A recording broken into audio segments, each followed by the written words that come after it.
नमस्कार. आजच्या या विशेष भागामध्ये आपलं खूप खूप स्वागत. आज आपण एका खूपच रंजक विषयावर बोलणार आहोत. एक अशी प्राचीन संकल्पना जी थेट आपल्या आधुनिक आरोग्य समस्येशी जोडलेली आहे. आपण हे बघणार आहोत की हजारो वर्षांपूर्वीचं आयुर्वेदिक ज्ञान आजच्या काळातल्या आपल्या मेटाबॉलिझमच्या समस्यांवर कसा प्रकाश टाकू शकतो. हा अनुभव आपल्यापैकी अनेकांना येतो, नाही का? म्हणजे सकाळी उठल्यावर एकदम फ्रेश वाटायला पाहिजे, पण त्याऐवजी आळस येतो, शरीरात एक प्रकारचा जडपणा जाणवतो. तर हा काही योगायोग नाहीये. याच्या मागे एक ठोस शास्त्रीय कारण आहे आणि त्याचे धागेदोरे आपल्याला थेट प्राचीन आयुर्वेदात सापडतात. आणि हेच तर आजच्या विश्लेषणाचं सगळ्यात मोठं वैशिष्ट्य आहे. आपण पारंपरिक ज्ञान आणि आपलं आजचं आधुनिक विज्ञान यांच्यातला एक अदृश्य पण खूप महत्वाचा दुवा शोधणार आहोत. चला तर मग बघूया निसर्गाचं हे चक्र आपल्या शरीरावर नेमका कसा परिणाम करतं. तर आपला पहिला मुद्दा आहे वसंत ऋतूतील सुस्ती. आता वसंत ऋतू म्हटलं की नवी पालवी, नवा उत्साह, मग अशा वेळी शरीराला थकवा का जाणवतो? याचं उत्तर दडलंय ऋतूंच्या बदलामध्ये. आयुर्वेदानुसार वर्षभरात 6 ऋतू असतात आणि प्रत्येक ऋतूचा आपल्या शरीरातील वात, पित्त आणि कफ या 3 मुख्य ऊर्जांवर एक विशिष्ट परिणाम होत असतो. म्हणूनच शिशिर ऋतू संपून वसंत ऋतू सुरू होण्याचा जो काळ आहे ना, तो आपल्या आरोग्याच्या दृष्टीनं खूप खूप महत्त्वाचा मानला जातो. आता वसंत ऋतूतील ही समस्या नीट समजून घेण्यासाठी आपल्याला आधी हे पाहावं लागेल की हिवाळ्यात आपल्या शरीरात नेमकं घडतं तरी काय. कारण हिवाळा आपल्या शरीरावर एक भारी वारसा सोडून जातो, ज्याला आयुर्वेद म्हणतं कफ. हे समजायला अगदी सोपं आहे. विचार करा, बाहेर जेव्हा थंडी वाढते तेव्हा आपल्याला भूकही जास्त लागते, बरोबर? याचं कारण असं की आपलं शरीर आतून उष्णता निर्माण करण्यासाठी आणि ऊर्जा टिकवून ठेवण्यासाठी आपली पचनशक्ती म्हणजे आपला अग्नी वाढवतं. यालाच आयुर्वेदात अग्निप्रदीप्त होणं असं म्हणतात.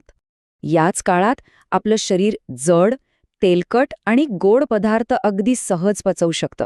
यातून जी ऊर्जा मिळते ती थंडीपासून बचाव करण्यासाठी आणि चरबीच्या रूपात साठवली जाते. आणि याच प्रक्रियेत शरीरात नैसर्गिकरित्या कफ दोष जमा होतो, जो स्वभावाने जड आणि स्थिर असतो. आणि इथूनच खरी गोष्ट सुरू होते. हिवाळ्यात जो हा कफ जमा झालेला असतो तो वसंत ऋतू येताच वितळायला लागतो आणि त्यामुळे आपल्या मेटाबॉलिझममध्ये म्हणजे चयापचय क्रियेमध्ये एक मोठी उलथापालथ होते. हा आयुर्वेदाचा गाभा आहे. कल्पना करा, जसा पर्वतांवरचा बर्फ उन्हाळ्यात वितळतो, अगदी तसंच शरीरात साठलेला कफ वसंत ऋतूच्या वाढत्या तापमानामुळे वितळायला लागतो आणि हा वितळलेला कफ संपूर्ण शरीरात पसरतो आणि आपली पचनशक्ती, आपला अग्नी मंद करतो. चला आता ह्या प्राचीन संकल्पनेला आधुनिक विज्ञानाच्या चष्म्यातून पाहूया. कफ वितळणं ही फक्त एक कल्पना नाहीये. आपल्या शरीरात होणाऱ्या एका खूप मोठ्या बायोकेमिकल बदलाचं हे प्रतीक आहे. म्हणजे बघा, शिवाळ्यात शरीर ऊर्जा साठवण्याच्या स्टोरेज मोडमध्ये होतं, पण वसंत ऋतूत शरीर हा साठा बाहेर काढून क्लिनिंग मोडमध्ये जाण्याचा प्रयत्न करतं. हा बदल इतका अचानक होतो की अनेकदा आपल्या मेटाबॉलिझमवर ताण येतो. आणि या बदलामध्ये एका महत्त्वाच्या हॉर्मोनची खूप मोठी भूमिका असते.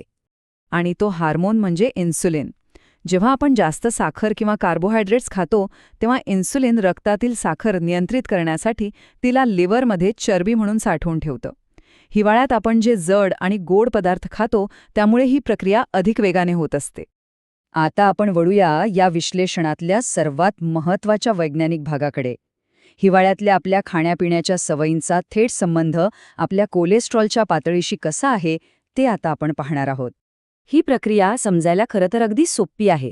जास्त साखर खाल्ली की जास्त इन्सुलिन तयार होतं आणि जास्त इन्सुलिन आपल्या लिव्हरला म्हणजेच यकृताला अधिक चरबी आणि खराब कोलेस्ट्रॉल बनवण्यासाठी प्रवृत्त करतं.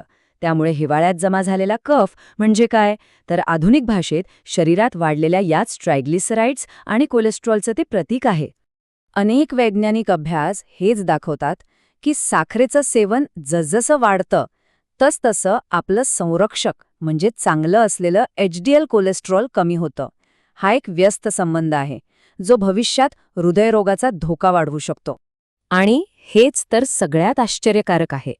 हजारो वर्षांपूर्वी आयुर्वेदाने ज्यांना कफाचे विकार असं म्हटलं होतं ते आजच्या मेटाबॉलिक सिंड्रोमच्या लक्षणांशी तंतोतंत जुळतात.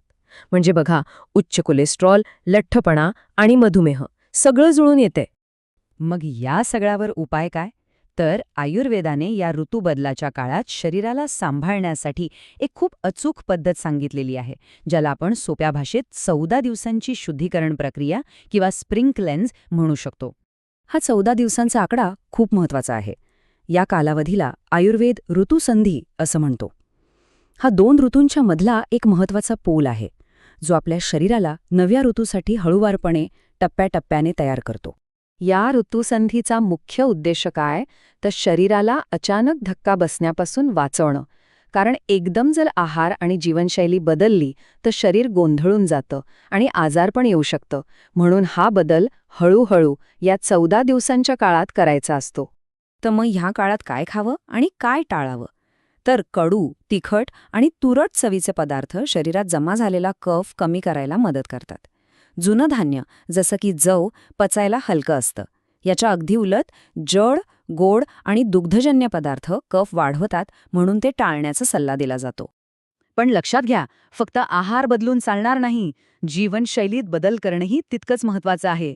वसंत ऋतूत नियमित व्यायाम करणं अगदी आवश्यक आहे, कारण व्यायामामुळे कफ कमी होतो आणि मेटाबॉलिझम वाढतो. तसंच दिवसा झोपल्याने कफ वाढतो, म्हणून ते टाळलं पाहिजे. आणि हो, आयुर्वेद अतिरिक्त कफ शरीराबाहेर काढण्यासाठी वमन सारख्या पंचकर्म उपचारांचीही शिफारस करतो. आणि आता या विश्लेषणाच्या शेवटी एक विचार करायला लावणारा प्रश्न. आज आपण एअर कंडिशन वातावरणात राहतो आणि वर्षभर आपल्याला सगळ्या प्रकारचे पदार्थ खायला मिळतात. निसर्गाच्या चक्राशी आपला संबंध कुठेतरी तुटला आहे. मग विचार करा, आपले हे जे वाढते मेटाबॉलिक रोग आहेत ते या तुटलेल्या संबंधांचेच लक्षण तर नाहीत ना? यावर नक्की विचार करा.